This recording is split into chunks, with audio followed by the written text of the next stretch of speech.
talking about. Disney do not know what they're talking about. I agree.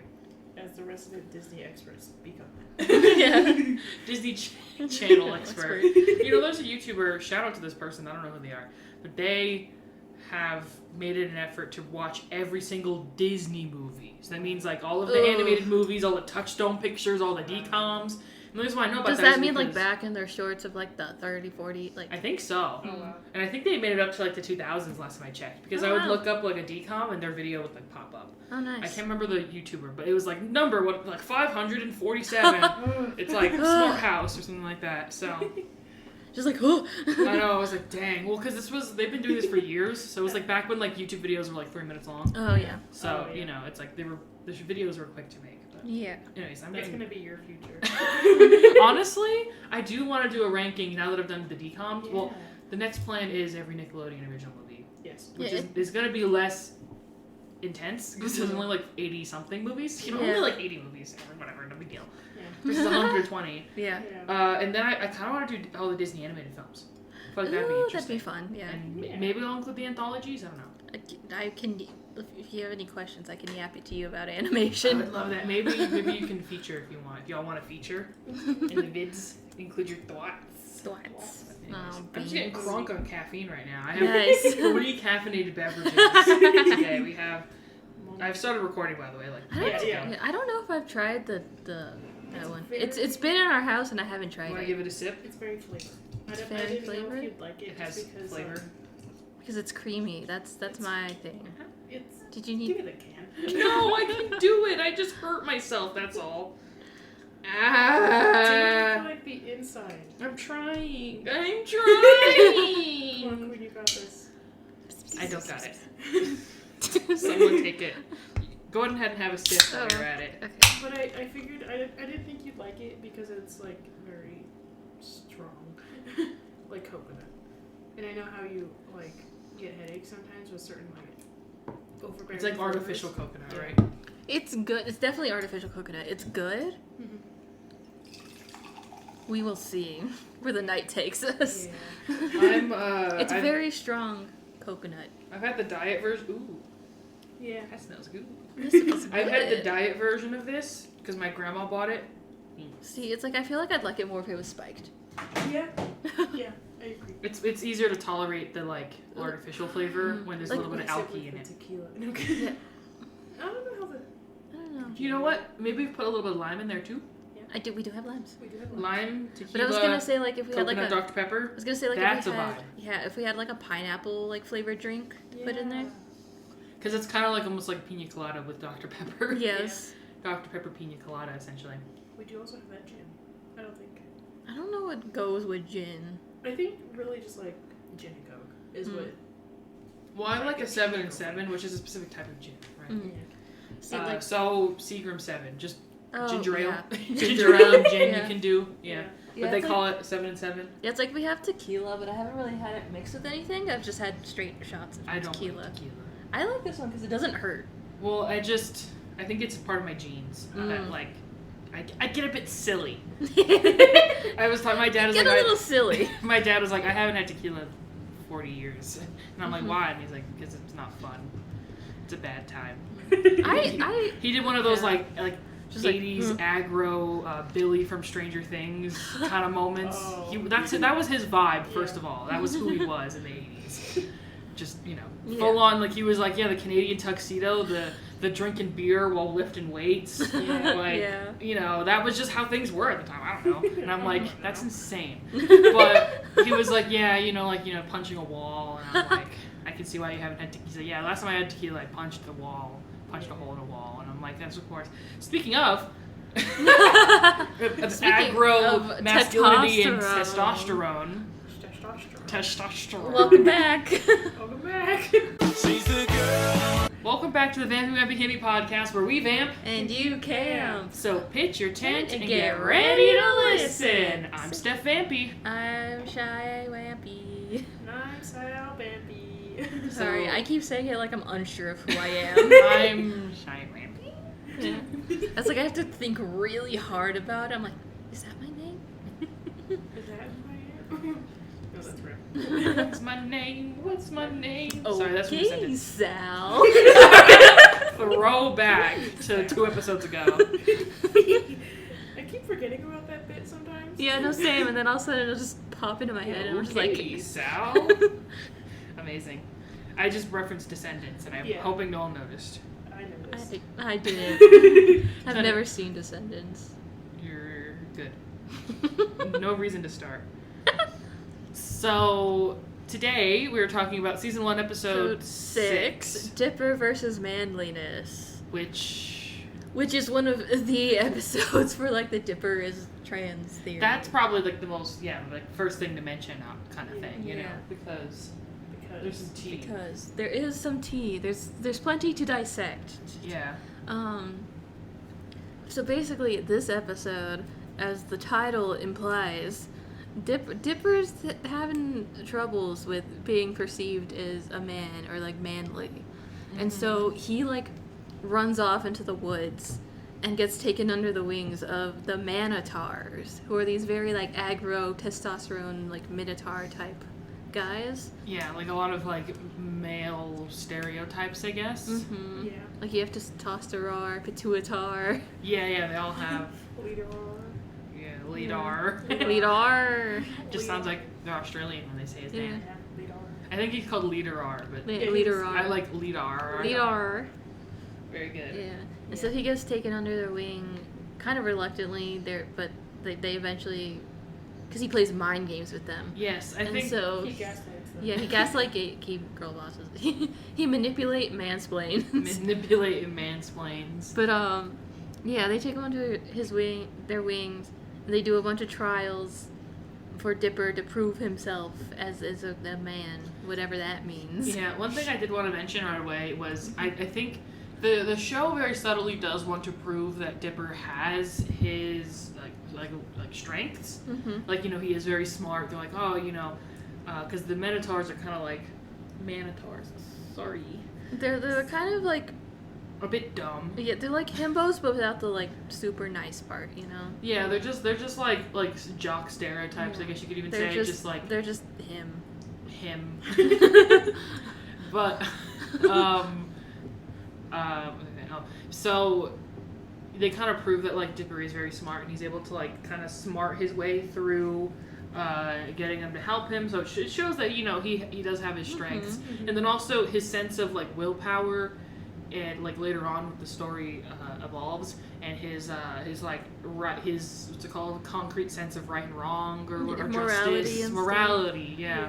Because at the end, just because might as well. Yeah, they want him to kill the Multi-bear. multi-bear. And he Who meets also likes Baba. yes. I have it here. Don't worry, y'all. Yeah, because it's established in the episode that Dipper, on the down low, is a Baba stan. Yes, he really likes the song Disco Girl. Disco girl, coming through. That girl in you. Don't come in. Yeah, he's quite embarrassed about it. But Yes. Don't be embarrassed, King. Love those girl groups. Love those girl groups. The top 40 is the top 40 for a reason. And I like how y'all pointed at me for that. Fair enough. My reputation as a Billboard stan. as Y'all, the chart watcher. it's been crazy. Because Has it? 3 albums dropped at the same time, because Clips reunited for the first time in like 15 years. One of the best albums of the year. So damn good. And everyone tried to take them down. Like Kendrick Lamar verse got them booted from the record label Def Jam. And to try and overshadow them, they released a very rushed Justin Bieber album called Swag. Swag.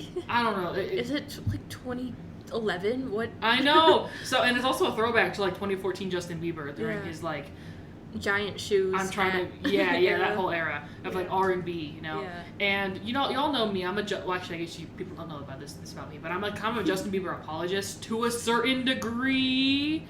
Something's just not clocking or whatever he said. I don't know. It's not clocking to you It's that I'm not standing clocking on to you. business. Yeah. It's just embarrassing. Just embarrassing statement. The paparazzi deserve it, but also embarrassing language. But, however, and then on top of that, Travis Scott, who has beef with Pusha T, Period. who is one half of Clips, because the other half is his brother Malice. Travis Scott also dropped an album, and no one cared about it. Yeah. The girls are fighting. So it was a triple, and didn't Tyler the Creator? And then a week later, Tyler the Creator dropped. So now next week, his shit is gonna flood the charts as well. So and Michael Clifford just dropped an album of the decade. I haven't even listened to it yet. Five Sauce. Michael Five Sauce. Michael Five Sauce released something literally minutes ago as we're recording this right now. Yeah, it's been like an hour ago. Not to date when this episode was recorded. Might as well. I put the date. Is that bad that I do that on YouTube? If it says like recording date, I always put it. Yeah. Just because why not? Yeah, it's fine. I don't know if it means anything like in the metadata or whatever. I don't know. But anyways, I have a feeling Michael Five Sauce is not going to be on the charts. Yeah. Unfortunately. That's just the sad world that we live in. Just had to mention it. Just had to mention. Finger up, pointing. Point your finger up. Yes. Urethra. Urethra. Pee is stored in the. Anyways. Actually. Where were we? Oh yeah, we're talking about Icelandic pop sensation Baba. Yeah, we're talking about iconic girl groups. Yes. And Dipper would love Cat's Eye. Yes. Sorry. touch. Like I feel like Dipper and Mabel, Cat's Eye. Yeah. You haven't added that one, have you yet? You have not added any we Cat's did. Eye.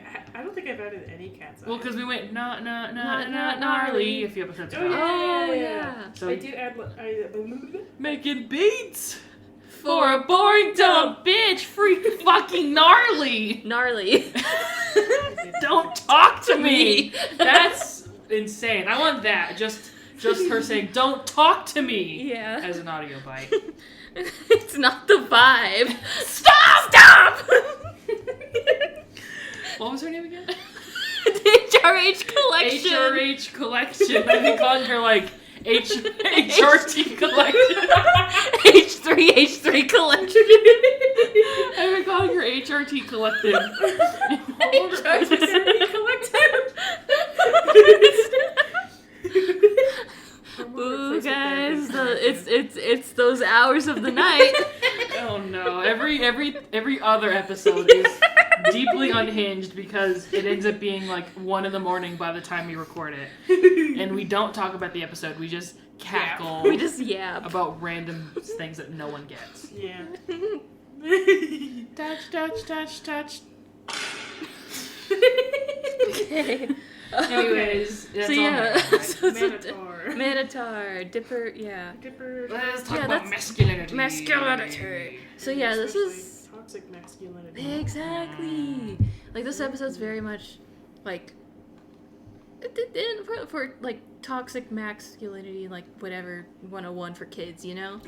Yeah. Like gender for kids. Gender for kids. Gender for dummies. Yeah. And it's also one of those episodes that a lot of people take, kind of add to that another thing of like into the Dipper is trans theory.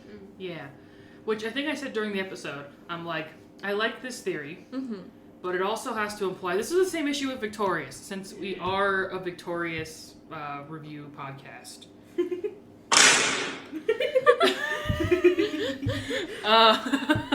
Okay, put that down. The soundboard is away from my hands now. Yeah, because at first, I was gonna say in Victorious, it's a similar thing with Robbie. Oh. Where people like headcanon Robbie as trans, and it's like, I love that, but that means everyone else is trans. that means all of his friends are transphobic, because the only way we get jokes from that is from like people questioning his masculinity throughout the series, and the same is for Mabel and at least especially Bunkle. in the beginning, in that opening scene. Yeah, I mean, kind of throughout the series, you kind of see people joking about Dipper not being manly because he's not stereotypically like masculine. Yeah. And he's 12. Literally, he's 12. He's an infant. Like, yeah, and I think it had like a good-ish cold open to like kind of set the scene for the whole episode, because they had that guy in there who also wasn't stereotypically masculine. Looking yes. The Puma shirt versus the Panther shirt. Panther. Puma. Panther. Puma. Panther. Panther. Yeah, they had that guy in there. Speaking of dated joke section. Continue. Oh, yeah, sorry. So I think it really sets up the scene of, or like the vibe of the whole episode really well, just because it's showing like this stereotypically unmasculine guy, and then it leads into the episode of Dipper struggling with his own masculinity. Because even Mabel says, I think actually both of them say it, Mabel and Stan, they're both like, you're not like stereotypically manly Mannington or whatever she says. Yeah. And so that's kind of like they kind of Grunkle Stan is like, sorry. No, continue. He's like, you don't have like muscles, you don't have chest hair. Which, speaking of funny jokes, he's like, I have chest hair, guys. Look at this, and then he pulls down his shirt. And he goes, Bing! Oh my god, my eyes! And you smell like baby wipes. Yeah. Or something like that. Wait, here we go. That joke never gets a laugh. Yeah, so I get what you mean, where it's like, especially in that beginning bit, it seems like they're being transphobic to him. Because like if the theory were to be like, if you were to actually apply it as like truth, then like Mabel has to know and Grunkle maybe doesn't, but like Grunkle would have to know as well. But for sure Mabel would. Mabel would for sure know. So it would make you question why Mabel would make jokes like that. Yeah, it make you question why, but at the same time they are siblings. That's true. Yeah. That's true. And it's kind of like just like an unspoken like thing, you know, where it's like, you know, you lighthearted jokes and stuff, because he's like, I'm gonna win you guys free pancakes, and that's another thing too, like the whole like manly test machine where you squeeze it, you know, or whatever. It's just like a grip strength test. And whoever wins, gets free pancakes. It's also like men are providers, you know. It's like you're providing the product or whatever. I didn't even think about that. Yeah. I've been thinking about it right now. I was like, wow. Because, and so he like wants to provide because what's his name, Grunkle. He's like, I'm gonna split the plate 4 ways. We're gonna cup of ranch for the girl and a side of ketchup for the boy. Yeah. Basically, he's ordering one meal and he's gonna like divvy it up. Split it between them. Yeah. And so he's like, I'm gonna order this food and then he's gonna eat ketchup and she's gonna eat ranch. I mean, she does eat the ranch. So, she does. She like takes a shot of it. She throws that back. Yeah. Like. Yeah. She throws it back.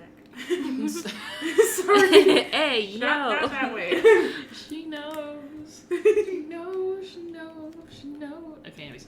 No, don't do it. I'm cutting that bit out. It's not funny. Okay. As I'm making the joke, I'm like, nope, that's not going in. That's getting cut out. Yeah. But, anyways. I had a power thought. Power thought. Why am I referencing TMG? So in the much? year of our Lord 2025. I know. Embarrassing. Anyways. So I thought I had about like this being commentary on masculinity and, you know, toxic masculinity and stuff, is that I think it like presents it in a very silly way for kids that's recognizable, but not like as like a shaming sort of thing where it's like these are bad things. It's more of like as a joke. Yeah. Like you don't take the manatars that seriously. Yeah. Which like, I think it looks like they're so exaggerated, like you can't take them seriously. Yeah, so you're not like, oh yeah, I want to be like the manatars or whatever, right? Yeah. Because they're displaying like a version of masculinity that like is not a cool thing to replicate, yet is visible to see in your everyday life as well. Yeah. So you kind of associate with like where it goes too far or whatever. Right. Especially like within like the violence within the manatars, it's like the violence doesn't affect them because they're like strong and invincible whatever. They're like basically pretty all much punching invincible. each other in the face and nothing and happens. like busting through rocks and trees. Yeah. And so they can be violent with each other, but from a human standpoint, you're like, oh. Like, you see even with, like, Dipper, like, some of the trials he has to go to. He like, physically has, like, little scratches and bruises. His hair was all messed up.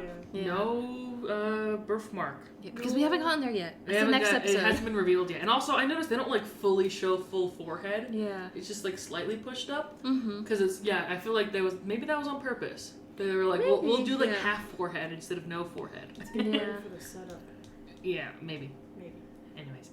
Because I do remember that he does have the birthmark. Yes. I don't know what episode that is. Is that the next one? It's literally the next one. No, literally the next one? Yeah. Hell yeah. Hell yeah. We've been getting a lot of good episodic episodes, and I like that. Yes. But I am ready to get into some more juicy keystone, as Key and Carlisle will call it, episodes. More plot. More plot.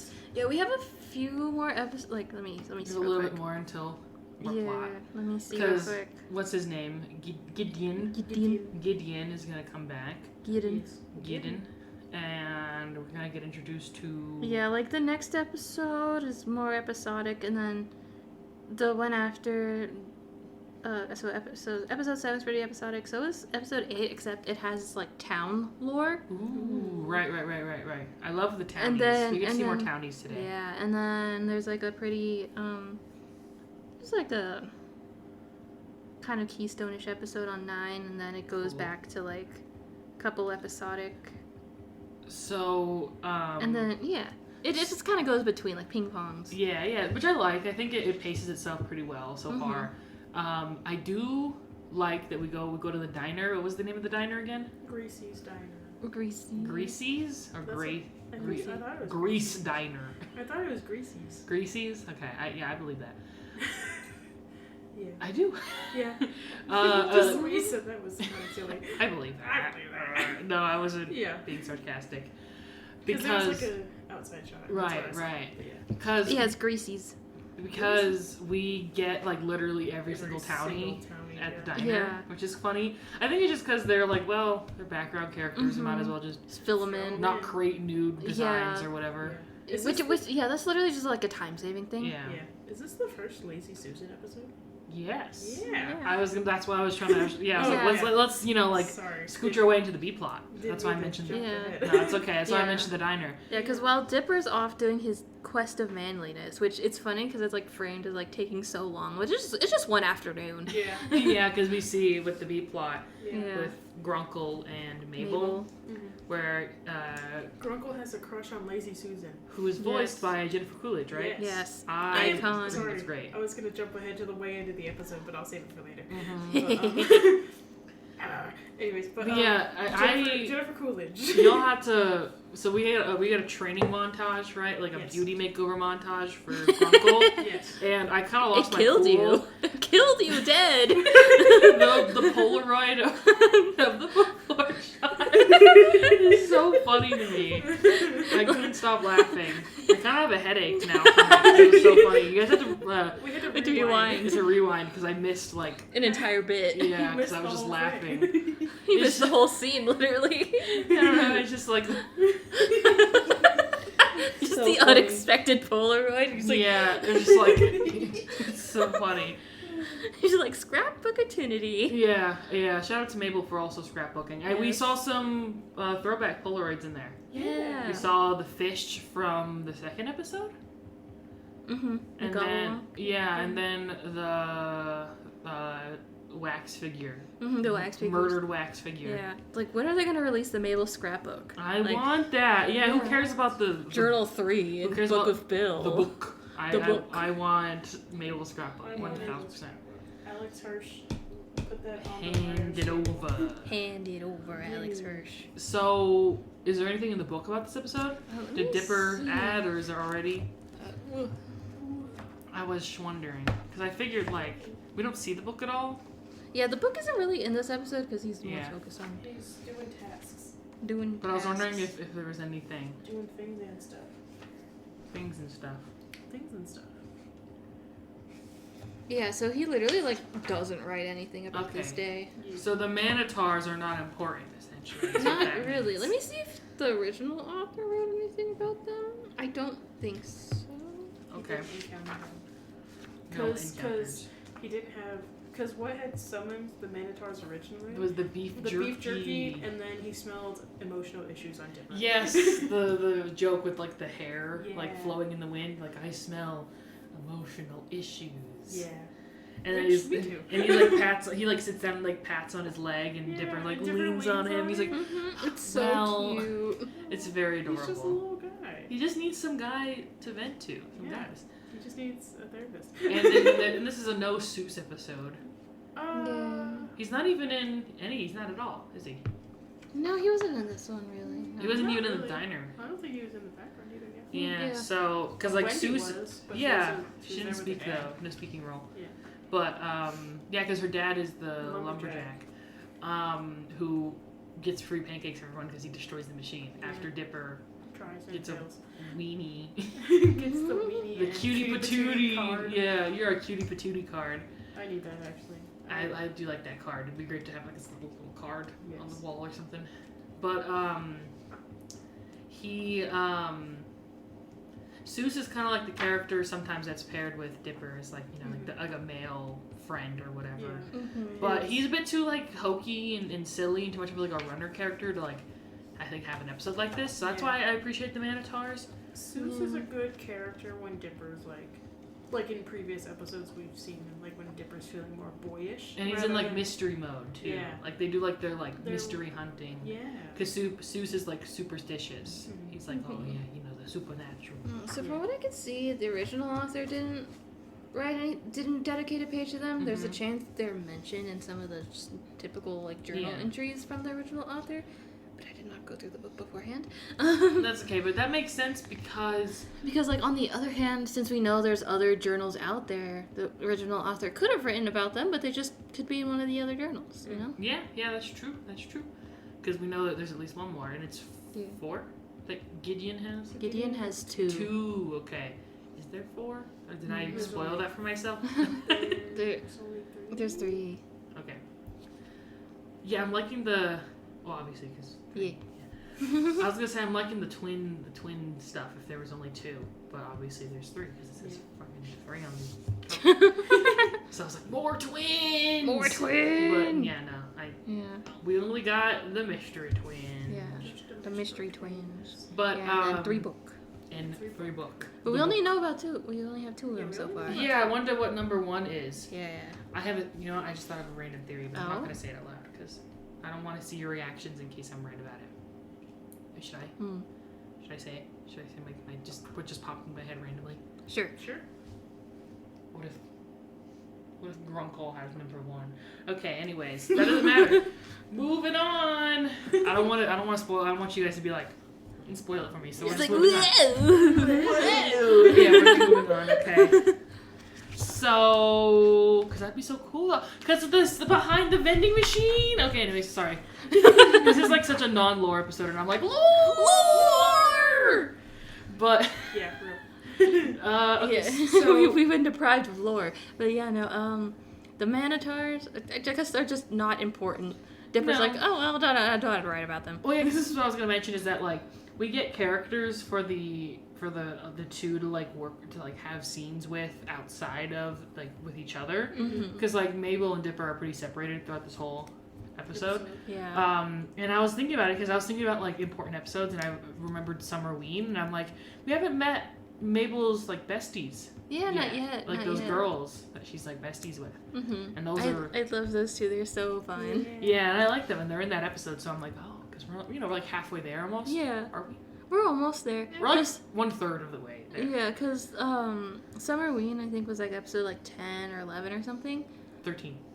Summerween is episode 13. Oh, yeah. I had to look it up because I put it in our planner. Oh, yeah. So yeah, so we're almost there. We're like, you know, we're working our way there, yeah.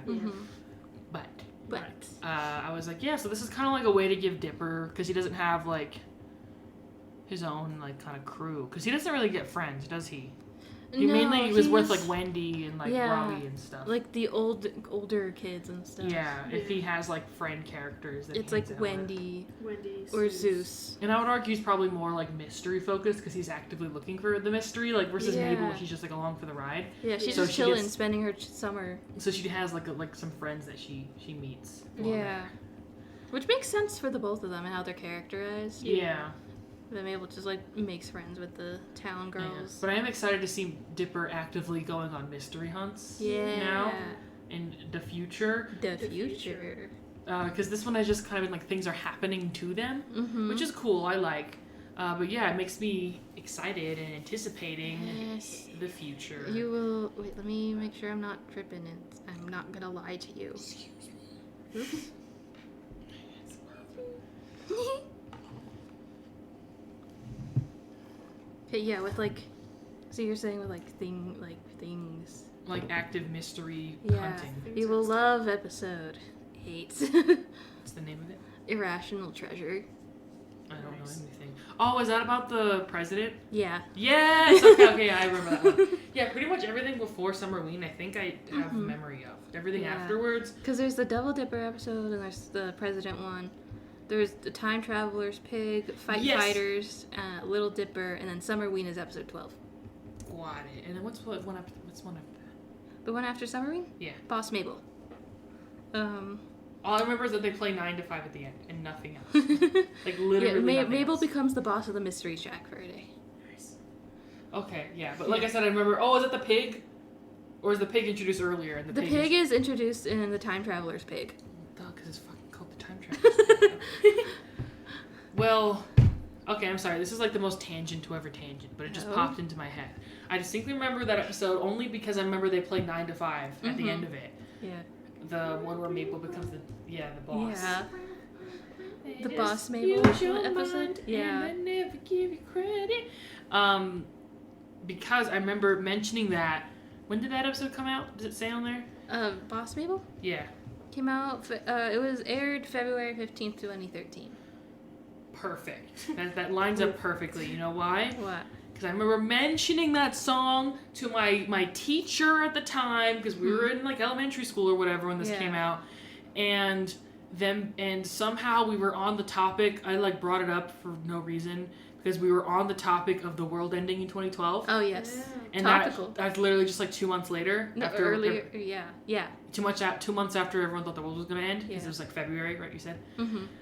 And then that made me think of the stupid Mabav episode. I think someone had... This is so stupid. I'm sorry for bringing this up. But someone had mentioned that the finale was supposed to be a hint at the world ending in 2012. Spoilers, Craig. Cover your ears. Although if you're here, you've already heard us review all of Mabav. So yeah. No You spoilers, presumably watched the whole show with us. Yeah. So you know already that everyone explodes and dies. Everyone dies at the end of Mabav. Yeah. Unless you haven't heard it, then no, they don't. No, they don't. But They're alive and well. they're alive and well, especially the vamp characters. Yes. But people were saying, because they mention it in an episode, in the penultimate season 1 episode, they're like, will the world end in 2012 like the Mayans predicted? And the ghost is like, nah. He's like, damn it, I gotta study for my math exam or whatever. And it's like, that was just some rando ghost. So people were saying that was a reference to that, because it was 2012 when this Mabav finale happened. Yeah. Anyways. Anyways. Any other thoughts on Minotaur? I think it was like, you know, how we kind of explained it. Like, it's a good demonstration of like gender for kids and like how being masculine can have its own like toxic like environment in that sense. Because at the very end of the episode, the final task that Dipper is given is to go get the head of the multi-bear. And they bond because Dipper finds out that the multi-bear's favorite song is Disco Girl by Baba. And he's like, wait, I've never met anyone else who understands about Baba. And they bond over it. And speaking of, my power thought from earlier. Yes. Multi-bear is voiced by Alfred Molina, which, heart emoji, I love you, Doc Ock. Hand in marriage, please. That's amazing. Anyways, sorry. I think I remember hearing that too. I heard his voice, and I was like, I've heard this voice somewhere before, and so I had Shay look it up for me. It's Alfred Molina. I feel like I remember hearing that like factoid once, like way back in the day. He's a very good voice actor. I really liked his, even though it was so simple, it added so much. Yeah. Part of me was kind of like, man, we don't see no more multi-bear? Because he was kind of awesome. He was kind of awesome. But yeah, Dipper has to go moiter multi-bear, and then they bond, and he's like, you know what? I'm not going to kill him. Yeah, they go back to the Manitors, and he's like, I'm not going to do it. And then... They don't change their mind. Part of me was like thinking, maybe they're going to change their mind and be like, we accept you as a man. And they're just stuck in their ways. They're stuck in their ways and their toxic masculinities. And like, kill the multi-bear or never be a man. And Dipper, with his iconic most slay line, I guess, I think, in my opinion, is, then I guess I'll never be a man. Which... Pinch. As someone gender. As someone gender. Clap, clap, clap. Yes. Because it's a good message for young children that you don't always have to like that follow those toxic stereotypes. Yeah. Yes. It's like, even though the episode was mainly like focused on masculinity, like it's just like that kind of thing. It's like it can masculinity is like just a word. It can manifest in different ways in different people. It is a social construct. Yeah, exactly. It's a social construct. Period. I like how Western that sounded. Gender is Jesus. a social Gender is construct. a social construct. You hear? I use the cowboy emoji for a reason. Anyways. Gender envy. Did I say that? Did a grunkle stand? Because Mabel was like, "You're a weird something Like weird, gross old man. I'm like, Gender envy. Oh, to be a gross old man. See, the only reason why I said that is because I was thinking of all the people who say that about Charlie Day. Yeah. So there's a lot of people who are like, Charlie Day, Gender. I like you a lot. And I'm like, that's so interesting because he's just such a scrunkly, like his whole vibe is like He's just- scrunkle, you know? Skrunkle. He's just like skrunked. He's very skrunkle shaped. He's very skrunked. And people Perfect are for like, me. I want that. Give me Yes. that gender. Give me that scrunkly energy. Hand it over. Give me. Anyways, so I was thinking about that when I thought of Grunkle Stan. Yeah. Which that I wanted to talk about how the discussions of masculinity are kind of also weaved into the B plot with Grunkle. Because Mabel was like, "You have a secret soft side." And he's like, "No," and then he refuses to admit it, and he's like, Yeah. "Don't be saying that out loud for everyone to hear." Yeah. Yeah. And so it's like two sides of the same coin where Dipper's going through like his masculine journey, Mm-hmm. and Grunkle and Mabel are trying to soften him up. And, Yeah. like, Let embrace his feminine side. let him show that soft side. Yeah. Let him show that like he has emotions. Because he Yeah. kind of is like, as it's an old boomer or whatever. Yeah. Is he a boomer or is he a? He might. older? I think he's boomer. I He think could he's be. technically He a could be boomer. older. Yeah, but he's like as a Hold boomer. on. He's just kind of like, very stoic and like you don't show emotion and all Man that can't stuff. show emotions. Yeah, you can tell that that's like just an obvious part of his personality, Mhm.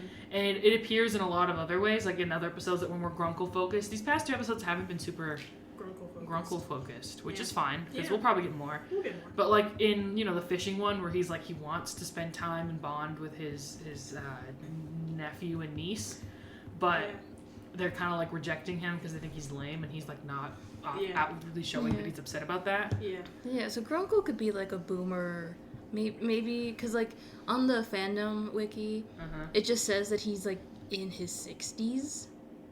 Yeah, so that's a boomer age. Yeah. Especially In 2012, it would take you, like, if he was 60 in 2012, like, the youngest he could be. He could be an old boomer. Yeah, Older it'd boomer. bring him to, like, 52, like, the year 52, which, because I think sometime in the 40s is when it switched to, from, silent? It was 47. Yeah, from, like, was it the silent generation? I think so. To boomers. Yeah. But yeah, so he's a... because that's when my grandpa was born. He's a boomer. Nice. So. Yeah, it was like something like that. Yeah. Yeah, and Right so after the war. so Right after the war. So a lot of his like mannerisms and stuff gets filtered through like this very boomer energy. But her aim is getting better. Yeah. Her aim is getting better. Yeah. Yeah. Those are the boomer jokes. You know, Yeah. they come out through the boomer jokes. Yeah, but we I see hate my wife, boomer jokes. Yeah, Rodney Dangerfield. Hey, I get no respect. Yeah. Anyways, sorry. That dealt me physical damage thinking about Rodney Dangerfield. Hey, I get no respect. Anyways. So he asks out Lazy Susan, which is a funny It's a bit it's a of good a thing. name. Yeah, because Mabel realized she cannot fix him. But maybe Lazy Susan can. Yeah. I was like, yo, that's a crazy line to say. Yeah. You're good at fixing things, right? Right. Fix him. Yeah. And she gives him his number, and then we get the... Yeah, like the, Mabel just drags him while he's like in his underwear. I know, I was like, he's out at the diner in his boxers. She specifically said, "Leave your pants at home," and Yeah. Uncle Stan is like, "With pleasure," or something like that. And we see in the credit sequence that Grunkle is not into it anymore. Yeah. Because Lazy Susan, I guess, is kind of a little clingy. Like, she's, like, this is the 36th or something message she's left him. And also, they kind of frame her, like, immediately as, like, a kooky cat lady or something. Yeah. I did think that was funny. Yes. It was a little funny. I love Lazy Susan so much. We love you, She's Lazy great. Jennifer Coolidge does a good job. Yeah. What such high profile people in this episode. Yeah. Just in general, like they had Larry King. Yeah, Larry King. fucking Coolio and Larry King. Yeah. Alfred Molina. Yeah, that's what I'm saying. Alfred Molina and Jennifer Coolidge in the same episode. I was like, oh, as like cameo guest roles. Yeah. Pretty cool. I know 2 other people who get like guest roles. Do you want me to say them, or do you want them Sure. to be surprised for those episodes? Tell me. Okay, one is unfortunately we do not stan anymore, but Tara Strong, Oh, the icon. Yes. Like she's voiced so many like. Yeah, she did a lot of stuff. Yeah. But. Yeah. Yeah. And then who's the other person? Lance Bass. Who is that again? He's from NSYNC. Yes. From NSYNC. Oh, see, I don't go there, so I don't know that guy. Backstreet Boys. It's from one of them. One of One of them 90s boy bands. Yeah. I'm glad we neither of us knew Steff. One of them. I recognize the name as 90s boy band guy. Yeah. Is he in that one with the boy NSYNC. band? NSYNC. It was NSYNC, okay. Yeah. Yes, it is the boy band episode. The boy band episode. I remember that one. Yeah. We got her up here. The boy Yeah. band. The boy band. The band. The band. The band. But here's okay. Uh-huh. Never mind. I was gonna be like, wait a minute. Wait.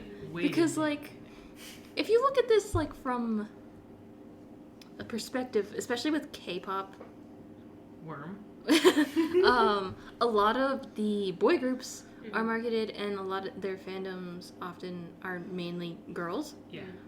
But like, girl groups see a lot more mixed fandoms. There's a lot of boys in those fandoms, so I'm like, Dipper is just a girl group stan. Yeah, he's just one of them. Dipper secretly likes Twice also. Exactly. He's a once. He's a once. Make me feel Special.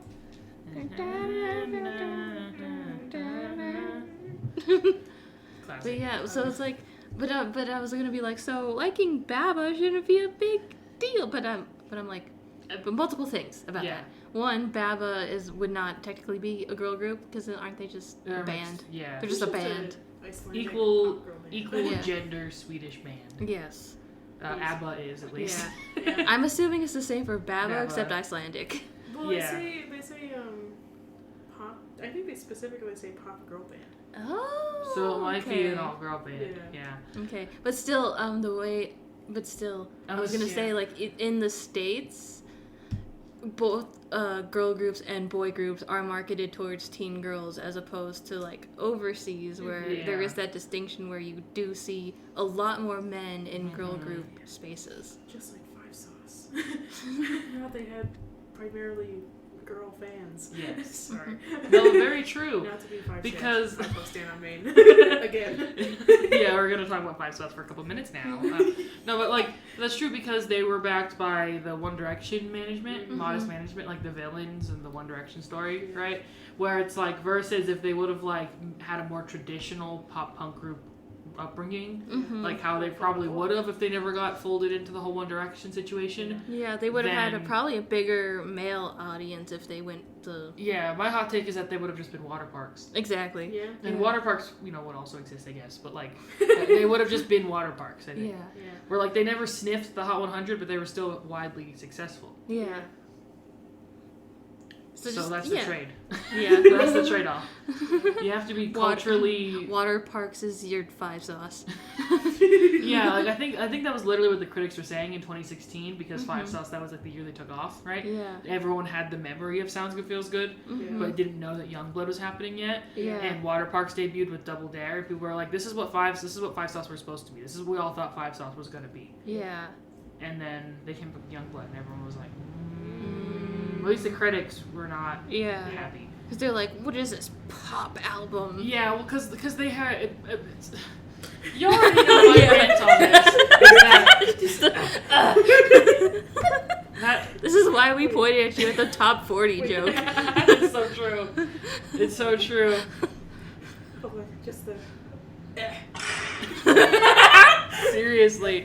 Because basically all the critics. This is like the whole thesis of my bajillion-hour Five Sauce retrospective that I apparently have not finished somehow.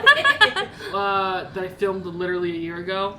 But basically that, like, the critics thought that they couldn't make actual pop punk music or heavier music, and that they were trying and they were working their way towards doing that.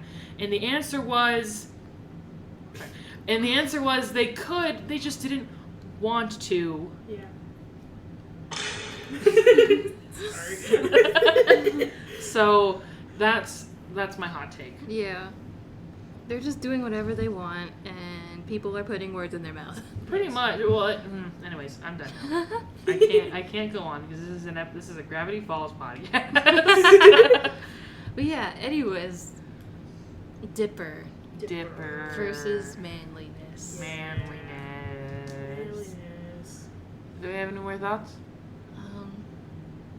Bad jokes? You hit it, maestro. Who never gets a laugh. I accidentally turned the volume. No, okay, that works. It's okay. Is there any dated jokes? Some of the Manitar, like, fucking... Oh, The names. The names. Pituitar. Testosterone. Yeah. Some of, like, the, like, rah, you know, just, like, quirky millennial. Yeah, like fits. the locker room, boys' locker roomness. Yes, yes. The, like, wrapping the wet towel to whip. Yeah. One that stuck out to me was, I don't like him. It's like, I don't like your face. And then immediately, like, fighting. Very millennial. Yes. Yeah. I remember that. That's very much like, not Yeah. kind of era yeah. jokes. And then them being like, oh, he's using some sort of brain power. Yeah. Yeah, like that stereotypical jock, like dumb jock Dumb. jokes. Yeah. Yeah. So. Oh, one thing I was gonna say about Baba was that, are they also supposed to be like a throwback band, like because it's disco girl, so it's like that's like the 70s, like where ABBA's from the 70s. So does that add like a layer of like lameness onto it? The fact that it's like an old chintzy like disco It might. song. It could definitely be read as that. Like if you learned that a 12-year-old boy right now is really into 70s disco, it could be seen as like it's kind of silly, haha, you know, kind of thing. Yeah. I think that'd like be how, awesome. But it's kind of like how each generation has their like, oh, I wish I was born in this time. Like the millennials seem like sorry, I just had the forefront of like, oh, I wish I was born in the 80s or something like that. Because you see like a lot of 80s nostalgia in like the 2010s. Yes, very much so. And how nowadays a lot of Gen Alpha are like, I wish I was born in the 2000s. Which blows my mind. And I'm like, huh? Oh, I know. Like, I've seen I wish I was a teen in 2010s. Like, Whoa. I did remember. I remembered. I remembered seeing like a post of someone being like, the 2010s are to us what the 80s were to our parents. Pretty much. Yeah. You wouldn't wait, get ready to. You wouldn't survive in the asylum that I grew up in. You have to add that to the Vamp now? No! that Taylor Swift song? No! I don't remember the name of it. I don't know what it is. I think you quoted the line wrong, too. You would never survive the asylum. I think it's you wouldn't last an hour in the asylum I grew up in or whatever. They raised me. Does it even count then if it's that wrong? Just cut it out! So we don't have to add it! I don't think it counts because we don't know the name. I wish I was born in the 1800s without all the racism. Did you guys see that one song of that one girl's, I forget what her name is. One song of that one girl? Yeah, it's called like 1965 or something. And she's just talking about how she wants to be loved like it's 1965, and it's like, oh. I don't want to know about that. I also don't want to know about that. What Please don't make me edit to the band. I'm not. I need to figure out who it is, though. Cut this out. Cut this out. Her name is Jessie Murph. Oh, God. Oh, is it that song, Touch Me Like a Gangster? It's the literally worst title of a song. It's literally called 1965. Oh. Oh, she has that song hit the charts. The song "Touch Me Like a Gangster." Don't add it to the Vamp. No. Cut this entire part. We have out. authority to not get Yeah. the song because it's actually a horrendous As song. the professional bamper, I am telling you guys no. So. What was I saying? Right. Oh. So specifically like 70s nostalgia.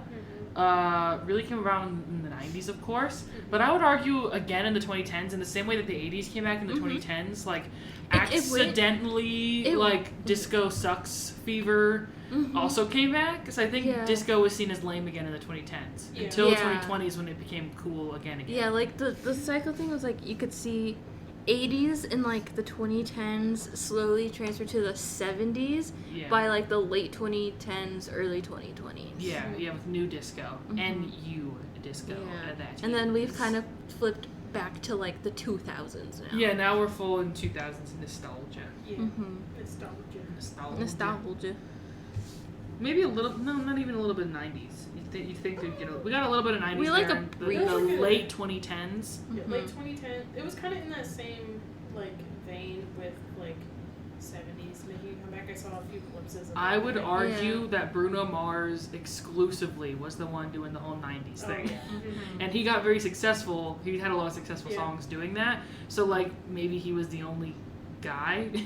Because he had that whole New Jack Swing album. I always think about Sophia Nygaard's Dressing Like It Was Like series. Oh, yeah. And, like, she, of course, I think they were all made and uploaded in 2017. Yeah. And so I remember her 90s video, she was saying quite a few, like, of the stuff, like, she could kind of see, but in, like, different forms, kind of. Yes. So there's definitely a moment of, like, 90s and the 2000s. I think so. Yeah, for sure. Or the 2010s? I don't know what I said. Yeah, 2010s. Yeah. But. Back to the episode. Yeah. Sorry. I wanted to mention that because I wanted to add more context to the Baba joke. The Baba. Because it's like a girl band. Because at the time it wasn't cool. Like, that era, like, was like, what you're, like... That's what I'm saying. Indie sleaze. Yeah, that's why I was saying that, like, by the time the 80s came back, like, so did the whole Disco Sucks thing, even though it had been reappraised just a little bit earlier. Which is its own story as to why, but anyways, I think it's a very layered joke. Yes, is what I'm trying to say. It's not just haha Baba funny. Yeah, there be layers to this. There be layers, just like in. Yeah, it's funny when I think when we were watching the episode, you had brought up like, is this what young boys want? I wouldn't know, because I'm like, I don't know either, man. For what? Like, I don't know, just in general, I think just like the whole like manliness. Oh yes, the chest hair. And he's like, I got my first chest hair, and I'm like, that has been a joke in like 50 other Disney Channel shows. That I'm like, is this like a thing that boys are like about? Like, yeah, my first chest hair, because I want to know. I mean, I had my first chest hair when I was like 4, so. Same. Human body naturally has hair all over it. So I'm like, it was actually not that special when it happened to me. So. Yeah. Zipper's this little white boy, so. Yeah, I'm thinking it's like, he's very white, maybe, to be like me, because most, anyways. So, I thought that was fascinating. I like how, and Mabel immediately plucks it. Yeah. Put it in her scrapbook. Yeah. I love how big the scrapbook is in this episode. Yeah. Me too. Again, make it, people. I want it. I want it. Was there a short made about it? A short? Oh, right. There's like the Gravity Falls shorts, aren't there? We need to do like an episode reacting to the shorts. We can do like one episode probably of just all of them, right? Yeah. Because it matters, I guess, how many there are. Because I did see those on Disney Plus when I was looking at the episodes, because I was making our schedule, because we're like, following a schedule now instead of just like every 5 months, like we just yap about an episode. Oh yeah, so there was a couple episode like shorts dedicated to Mabel's scrapbook. Hell yeah, I think just I 2, remember but a little bit. But then there was also quite a few more of Mabel's guide to blank. Yeah, cools. So if y'all have any more, we're gonna do sweater of the week, and I distinctly remember the sweater. So we don't have to look it up, because it was very, I think I mentioned it as very cottagecore. Yes, it was the green mushroom. Very adorable. Yes. Very, one of my favorites, actually. So I quite like it, and it's a little bit different from Mabel, because it's not pink. It's not but pink she or has, like purple or something. But she has like, like the pink headband and skirt and still, stuff. yeah, she still has some pink in there. Yeah. But it's like more of a mossy green, and then more like a mustardy yellow. It's specifically listed as olive green. No, I'm kidding. Sorry. Sorry. But yeah, I quite like it. Yeah. I'm a big fan. Cutesy. And it's just this whole episode takes place over one day. Yeah. Right. So it's just the one outfit. Mm-hmm. Yeah, this is. I love the idea that just happens over just like one afternoon. Yeah. Does Dipper get his first ever outfit change for this? Technically, yeah. Besides the new hat. Yeah, he has the like loincloth. Loincloth and a bunch of tattoos. Fake tattoos. Temporary tattoos that are like cool, man. Cool, Too dude. cool. Yeah. Yeah. So. Rad man, yeah. So, that's something at least, I guess. I don't know. Mm-hmm. Yeah. So, I like how at the very end of the episode, I think I mentioned this, but I'll mention it again, how Dipper gets reassurance of his masculinity through his just like morality, and how Grunkle points it out. It's like, even though it wasn't the popular thing to do, like you stood your ground. You stood your ground, and that's pretty manly, and that makes him feel good. And I'm like, I like that. It's a good message. Yeah.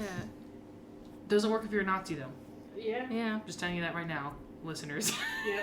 Craig. If you're a Nazi, get off this page right now. We don't like you. Because it's like, well, I'm going against the grain. I'm a truth seeker. It's like, no. Grab your mouth. Hold on, is there a soundbite for this? No, I don't think so. Hold on. Well, I told you global warming was bogus. Stop watching Fox News. No, it's fair and balanced. we're telling you to stop watching Fox News. That joke flew over my head. Even till recently. Yeah. Because I forgot. Anyways. So, there's a certain place where this message stops, is what I'm trying to say. Yes. Where it's like, There was a line. And I think it purely relies on morals and being a good person. Yeah, proper morality. Yeah. Because if it involves, some form of hate speech or something that is against the grain for a reason, Yeah. then maybe you're not a cool, masculine dude for believing in it. Yeah. But we all know this. Yes. Yeah. Craig, you know this already. Craig, you know this. Craig, you know this. We all know this. Yeah. But I appreciate that they mention it in the sense that, like, a lot of men, like, in certain male spaces, you will see, like, lack of morals, a lot of hyper, desensitization. Mm-hmm. Desensitization. Yeah. When it comes to, murder and crime. Yeah. Yeah. Violence. And how going against the grain of that is good and more masculine than just following the crowd. Yeah. I do appreciate that. Yes. Mm-hmm. But it purely when it comes to a moral and naturalistic standpoint. Yeah. I do enjoy that, like, they drew the line at murder. They're like, you know what, we're not going to have this 12-year-old murder a bear. Yeah. Especially a bear with so much character. Yeah. A bear with the voice of Alfred Molina. Yeah, Yes. I mean, like, I if I heard even just a single word come out of that multi-bear, and I was like, I could never. Dipper couldn't, do this. Drained him dry. Horrible. Sorry. Talking about toxic masculinity over here. Yeah. With Jesse. Boo. Boo. Oh, well. I'm like, how would he fit in with the Manitars? Oh. Because he kind of presents himself as like a sensitive guy, again, very Christian Slater-esque. Yeah. Where he's like, I'm like an outsider, like connected, like I know more than like all these I feel like he'd plebeians. get along really well with Robbie. not Victorious Robbie. Robbie Shapiro. I have that. I just haven't added it here. Oh. Hand it over. But no, the emo guy. Yes, for sure. Because we'll see more of that Robbie later, so... Yeah, is he kind of incel-y? I don't know, I haven't... It's been a while. He has his issues. Okay, good to know. Sorry, we have to pause so I can find Roborazzi. Roborazzi, starring Robbie Shapiro. Here we go. Roborazzi, starring Robbie Shapiro. That's gonna be important now that we have a character named Robbie. Yes. in Gravity Falls. Yeah. So, there we go. There we go. Yeah. Did you want to move on to final thoughts? Any Sure. final things before we get into our rating? Any miscellaneous thoughts Not or opinions? really. Those Yeah. pancakes looked delish. Which they looked very similar to the Papa's Pancakeria pancakes. Yeah. Something very specific about the cartoony look of them. Yeah. I just want to eat that kind of pancake. Yeah. Hands up, hands down. Rolling. We've already added rolling to the Van Vamps. Yes. Yes, we did. We have to add somehow get the music video from the World Trade Center. Yeah. Put it at they're uploading it to Spotify. Like a podcast episode. That's the music video. Yeah. That's amazing. I don't know. The only thing was like, like I said, like in the very beginning, this is kind of a very, like an episode where a lot of people get like, ooh, headcanon Dipper trans. For sure. Just because of that, like, kind of. It's giving that one live stream clip of Five Sauce. Oh yeah. Where it's like, where Michael's just like, he's like trying to grab a drink and then like all of the cans fall down. Yeah. And they're like singing this very beautiful like light acoustic, rendition of everything I didn't say. Yeah. And they're just like, that would be a great soundboard sound effect. Yeah. Yes. I'll add that. But yeah, eventually. it just kind of, I think, came with like that kind of struggle with masculinity and Dipper like not feeling man enough. Mm-hmm. And people were just like, trans is your gender. Blasts you with the transgender beam. Yes. Yeah, I think a lot of people, as trans people, could probably find this very relatable. Yes. Is not feeling that you know, have a quality within you that other people are not seeing represented and like striving for it. Even if Dipper isn't trans, it still works as trans allegory. Yeah. So. And then I think like another thing is just like the fact that Dipper isn't actually his birth name. And then like people like you know the Manitars being like, oh, or people just being like, oh, what's with that name and stuff. And What's it's his like, real name again? Has it been revealed? it's not. I don't know if it's ever really revealed. In the Did they series. not say it in the next episode when they revealed that it's a nickname? Oh, they might. I know. That's why I'm like, we could say it now because it's not like that much of a spoiler, is it? Is it? I don't. No, not really. I mean, his birth name was Mason, if I remember. Mason? Yeah. That's kind of cute. Yeah. Oh, Yeah. that's cute. That's a cute name. Yeah. But, yeah. They don't follow too many twin tropes in that sense, where it's like, you know, they dress differently, obviously. Because they consistently give Mabel a different wardrobe. Yeah, I was gonna be like, I wonder what they were color coded as babies. Yeah. Blue and pink. Yeah. Boring. I mean, even to a certain degree, still they're kind of like that, like blue and pink. But it's a lot more subtle. Yeah. Because you have like the secondary colors. Yeah, the famous hat, and then Mabel's always changing. Mabel's always changing colors, but like she always has like a little bit of pink, or she's constantly pulling back to pink.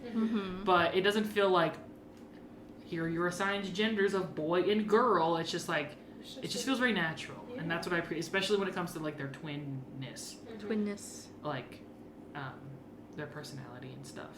Yeah. You know, I appreciate it. I know it's easier to make them not look identical when they're boy and girl, but yeah, I still appreciate it. Because sometimes I'll just do, like, they have, you know, different faces and stuff. Yeah. Anyways, there's so many characters I realize that, like, we're gonna meet soon that we haven't met yet. There's, like, so many townies that, like Pacifica. Oh, yes, Pacifica. I'm like, that's coming soon, isn't it? I feel like we're, like, right on the precipice of... Precipice? I think it's precipice. Precipice, yeah. We're on the Press a what? Sorry. Ew.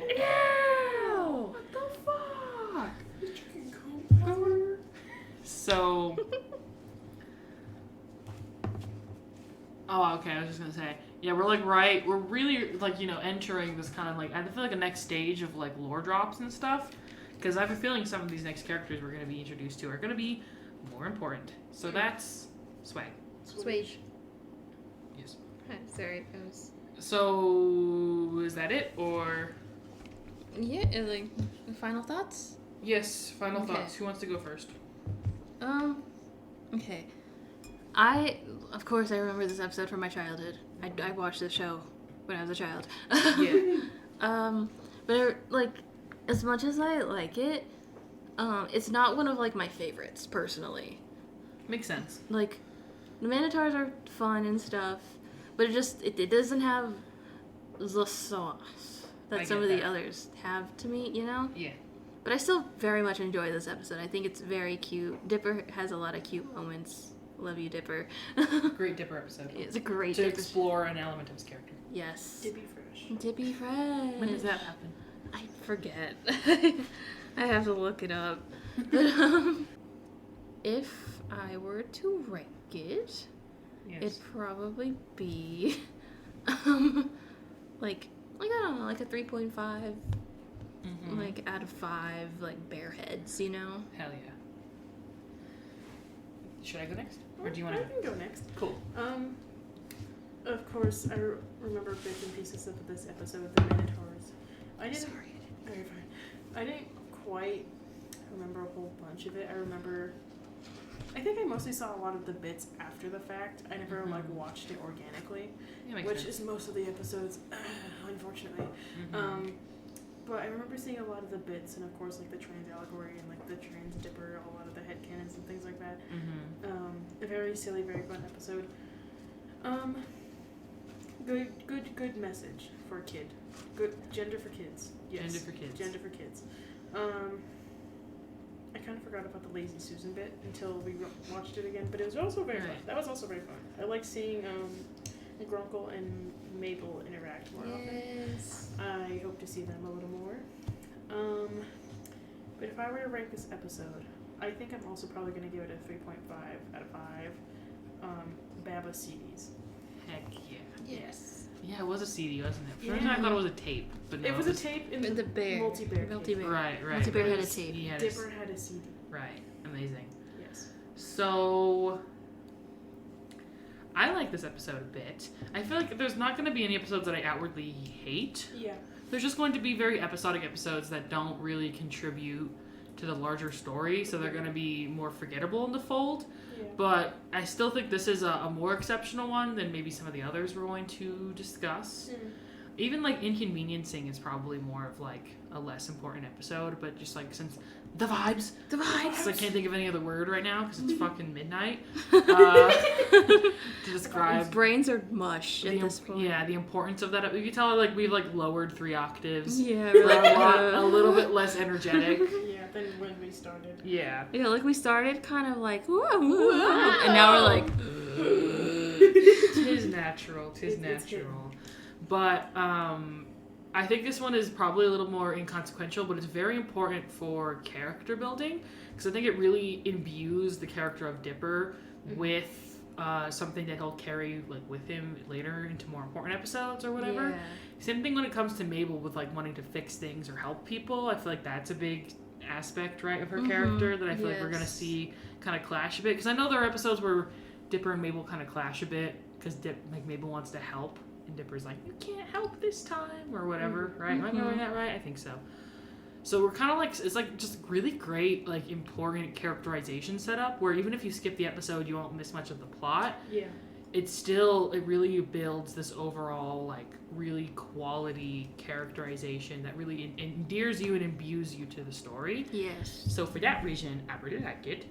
But I don't know if I want to give it that high of a rating, just because it's not like a Keystone episode. And like you said, it's like they didn't even write about it in the and the Manitars pretty much have like nothing to do with the story. But also I'm so pro episodic storytelling that I'm like, damn, but it is a good episode.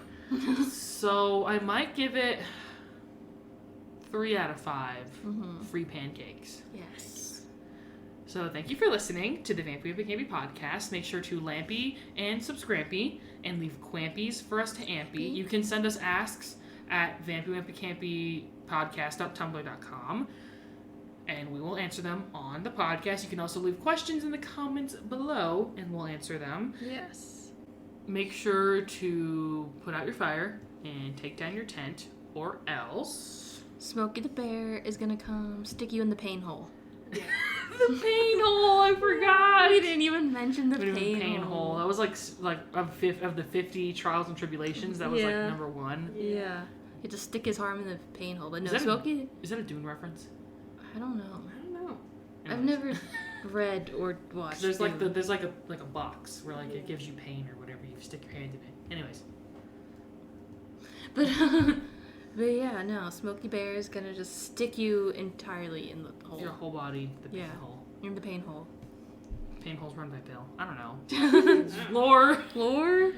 Yes. Thank you for listening. Late.